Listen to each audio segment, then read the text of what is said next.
thank you so much for taking the time with me today. I'm excited to chat with you. This is fun. How are things going? They're great. I mean, they're beyond our wildest dreams of how well the Cobra Kai series has launched initially on YouTube and now on Netflix. It's just blown up around the world, and we're kind of having the time of our lives and finding a way to be nostalgic yet relevant at the same time. It's tasting pretty sweet, and we're really enjoying it. That's great. Well, I think what's so interesting is that, of course, the show has introduced a whole new generation of fans to you, but I also imagine that the show has introduced a whole new generation of fans to the Karate Kid. And so a whole new generation of people are now seeing the movies as well. What has it been like over the past few years, just kind of living in this nostalgia whirlwind? Yeah, it is interesting because the younger generation, a decent amount of them, some of the kids, they back themselves into the franchise. They watch the Mhm. show, or their friends are watching the show. They're tuning in, and their parents walk by and like, "What are you watching?" "Oh, it's this," and they're like, "Wait, do you have any idea what Right, that is? That was mom and dad's first date, or me in high school. My friend saw that movie in the theater, or whatever."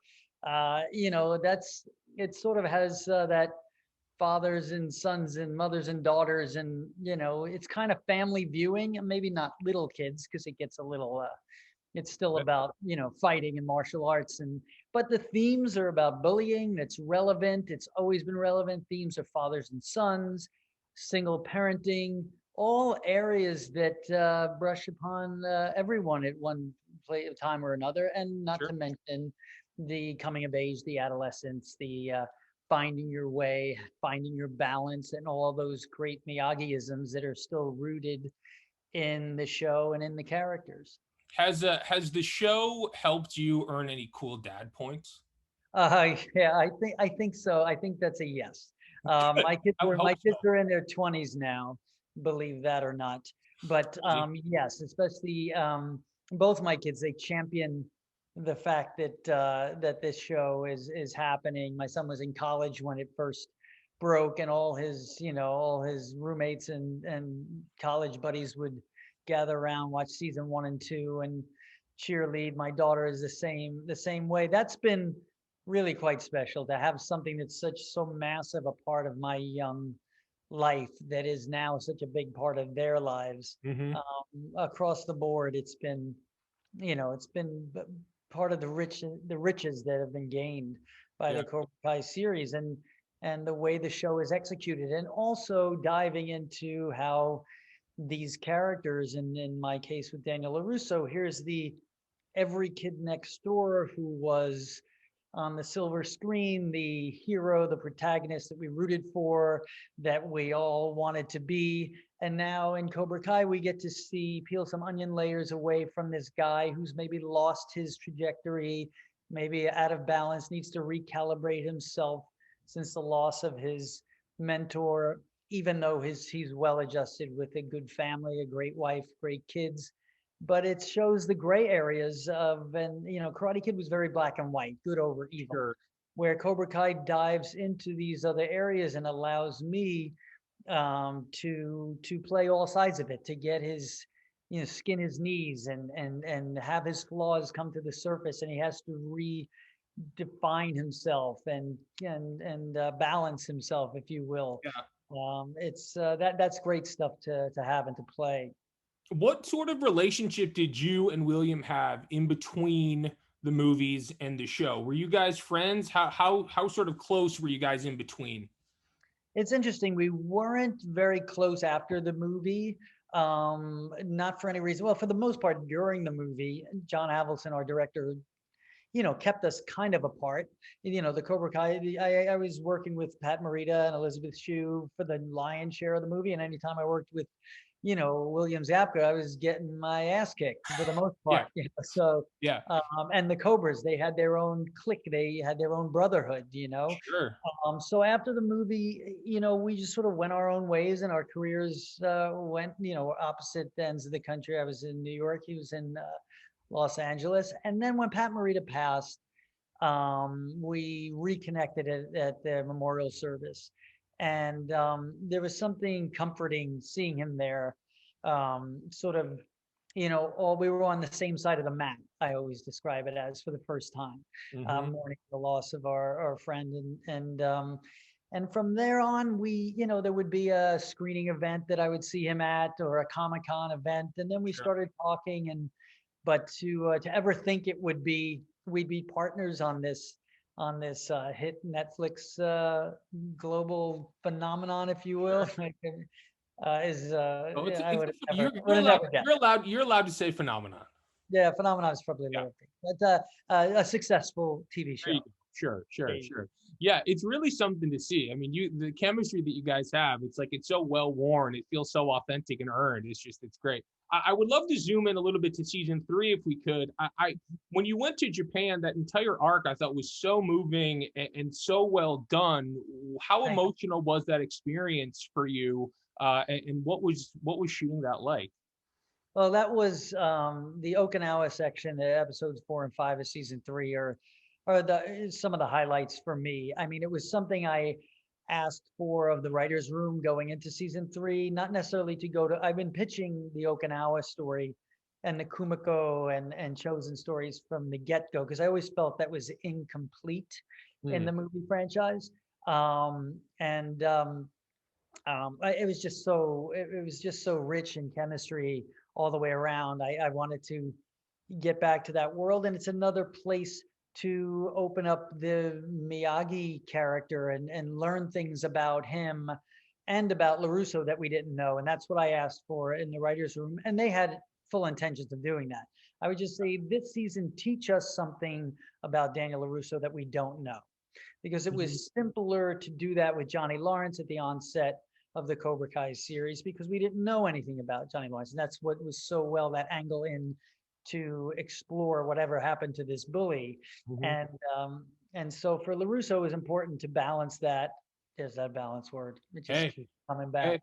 hey. Um, to sort of find areas that we didn't know about him, and him learn something about himself and about Mr. Miyagi, and also tap into that sort of romance, that innocent, beautiful romance he had with Kumiko, and then deal with the ultimate rival in Chosen, Yeah. played by Yuji Okamoto. Both of those actors, great friends, they just knocked it out of the park. And there's a lot of heart and soul in all of that stuff. And it also informs the story. It informs Daniel LaRusso's viewpoints of Johnny Lawrence, being that he had this experience with Chosen and saw Chosen's Hmm. art. And with Kumiko, he learns through the letters, Mr. Miyagi's letters.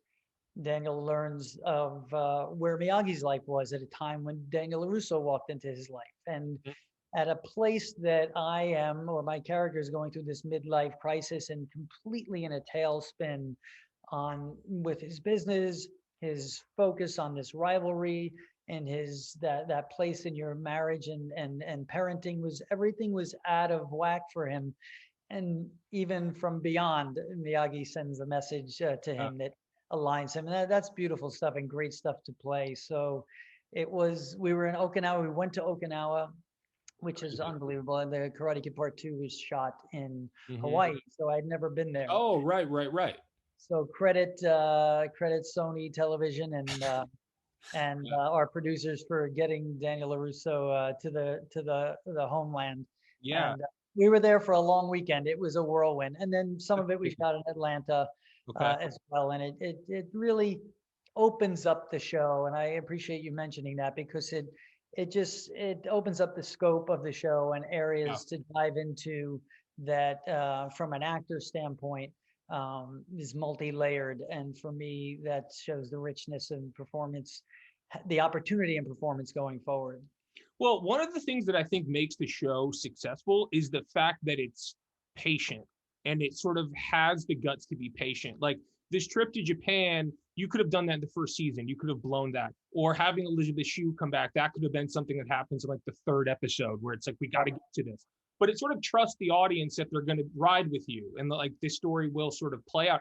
How intentional is that? I mean, you talk about sort of pitching this to the writers. It does feel like they take the care to realize in order to tell this story correctly, we need to take our time. And it feels like the show was confident enough to do that. Yeah, that's a great perspective. And they are John, Josh, and Hayden. They they drive this ship, and it has been theirs and their vision from the get go. And we trust them wholeheartedly. They really want to tell the stories that the fans are. They are the fans. Right. They are the three biggest Karate Kid fans. Some of the biggest Karate Kid fans I've ever met. And I think having the opportunity with these streaming services like Netflix, where we're essentially each season taking about a 5-hour movie and just cutting it up into half-hour parts, give or take, and allowing these characters to breathe and allow these storylines to breathe and hold things they're realizing each season that they have to punt what they thought we were going to put in, say, season 3. There's just not enough room and then the amount of characters that we have and the ensemble that has been built, and this world in the Karate Kid universe now, Cobra Kai world, is expanded to the point that you need to spend time with everyone. So from a perspective of the characters and being drawn in, because that's what with television and a series, that's the importance. The plot is super important, but if you don't care about your characters, all the plots, the bells and whistles and the big fights and the flips in the middle of the air or the explosions are not going to bring, keep them coming back. If they care, and we care for these characters, and they all show shades of gray, and they all have moments where they breathe, and you jump to these big set pieces like Elizabeth Shue's return or the OG Cobra Kai guys in season 2. And the Okinawa section where you get to tie into that nostalgia, and then still you are informing the next generation, the younger generation of the show, as well as us older guys. Yeah. Well, one of the things that's so crazy to watch about the show is, like, of course, when these older characters are coming back that we're familiar with from the movies, you're reuniting with them on screen, of course, but also, like, you're also reuniting with them in your real life. It's almost like this double layered thing where, like, seeing you and Elizabeth Shue in a scene together, seeing you in Japan, it's like, okay, so that's Daniel LaRusso, but that's also Ralph Macchio and Elizabeth Shue. Like, what was it like reuniting with some of those people in Japan, reuniting with Elizabeth? It must have just been, like, insane. Did it feel like no time had passed? Insane is a good word. Same thing with Billy when we started the first scene we shot. It was, you still don't know. We all committed because the idea was so good. It was smart, well executed, but even on the page. But jumping in the water, you just don't know the temperature. You're at the edge of that pool. And, Billy and I, the first scene we had was in the dojo in episode 2, where I come in and question him about kicking the crap out of these kids, and he's questioning me. And it was just, there's an unspoken language. Same thing with Lisa, Elizabeth Shue, we call her Lisa. I think I'm still allowed to call her Lisa. Okay, sure. And Tamlin and Yuji, it's an unspoken, it's hard to explain. We all are connected through this entity, the Karate Kid film or the franchise itself. And we've all lived and walked in those shoes from a different perspective. So there's a comfort. It's so hard to explain. I call it unspoken language because you look in the eyes. When I looked in Lisa's eyes, I hadn't seen her in forever. And she said, "Oh my God." And I laughed at it because I said, like, who else were you expecting? But it was like, we had nothing else to say because it was just these emotions of, there's warmth, there's nostalgia, there's humor, and it all happens at once. And then you lock into the dialogue, and all of a sudden it's 1983 again. Wow. Or 1985 with Tamlin and Yuji. It really, there's sort of a palpable teenage innocence, even as we were playing these scenes as seasoned adults. Yeah. And I think that that resonates. Very special, and a great deal of credit goes to John Avildsen, our director of the Karate Kid film. He put all these, pieces together, all these instruments to make the music, or all these colors to put up on the canvas, Yeah. and it's really quite special, and we're all blessed to have it. Yeah, very special. Yeah, that chemistry is so palpable. I have to ask before I let you go here. I think literally millions of people have watched Cobra Kai, but I always think it's fun to talk to people about the stuff that they've been watching. So over the course of the past year, what have your viewing habits been like? And can you point to anything that you've watched recently, or over the course of the past year that you really enjoyed? Yeah, very much so. Ozark, and Ozark. Yes. That sort of led off, that season 3 sort of led off the pandemic lockdown Right. I for know. Yeah. us. God, feels like 8 years ago now at this Yeah, point. I love that show. It was just, it's just so well done. And the actors are just extraordinary. Schitt's Creek I had fun with, for Sure. sure. Now I'm watching with my family, For All Mankind. My Oh son yeah, got yeah. that, so we're in season 2, in the middle of that. What else did I really enjoy?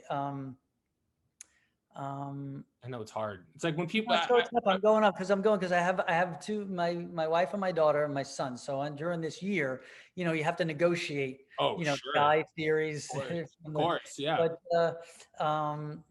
Better Things I enjoyed with yeah, Pam Aldon. I really did with my wife and daughter. I love that show, and Dead to Me we also watched. But sure. Ozark was the one.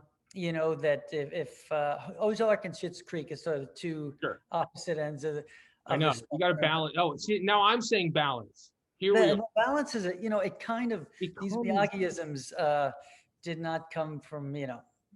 made up out of thin air. Like, They are yeah, rooted in, it would be good to have balance in all our lives, yeah. It's, That guy was onto something, I think. yeah, he was. Final question. I don't want any spoilers, but I know you guys just finished season 4, filming season 4. What was that experience like? What do we have to look forward to? Can you give us any little nuggets? I'm not trying to get you in trouble. I know, because I, I do have, I know, but more into what secrecy. yeah, Listen, I'm very excited about season 4. It leads, it gives the ultimate fan service. They've been waiting to see Johnny and Daniel work together. That's always explosive. It's entertaining. It's the friends slash foes, how these guys navigate, even though they're different but same. It's really a great deal of fun. The exploration of all these characters. There's great kick-ass fighting, yeah. super surprises. When you think you're going right, you go left at the last minute, and the guys do a great job when you read the scripts. I mean, that's what we're turning those pages. So I mean, I think that's what works so well. And how we get to where we're going is not always the way you expect, and I'm really excited about that. And some fun stunt casting here or there, but in a Okay, good, smart way, not okay. just, You guys it's, haven't it, led us it goes astray. deeper. You know what? Honestly, it goes deeper, and there's more layers peeled off these characters. And certainly for Daniel LaRusso, the season 3 that started to really, take a nice bite into those different areas. And season 4 even goes further in him having to navigate all these nuances and history with all the characters. So I look forward to sharing that, and some kick-ass karate. I mean, come on. Hey, I would hope so. Hey, can't wait. I speak for the millions and millions when I say season 4 can't be here soon enough. But congratulations on everything. I mean, this has been such a fun ride watching you guys. It looks like you're having the time of your life, and it sounds like you are. So yeah, that's great. Congratulations. We look forward to what's to come, and go Islanders. That's great. Let's go Islanders. There Thanks we so go. much for your time. I appreciate it, man. Yeah, appreciate it. Thank you very much. Okay, take care. Bye.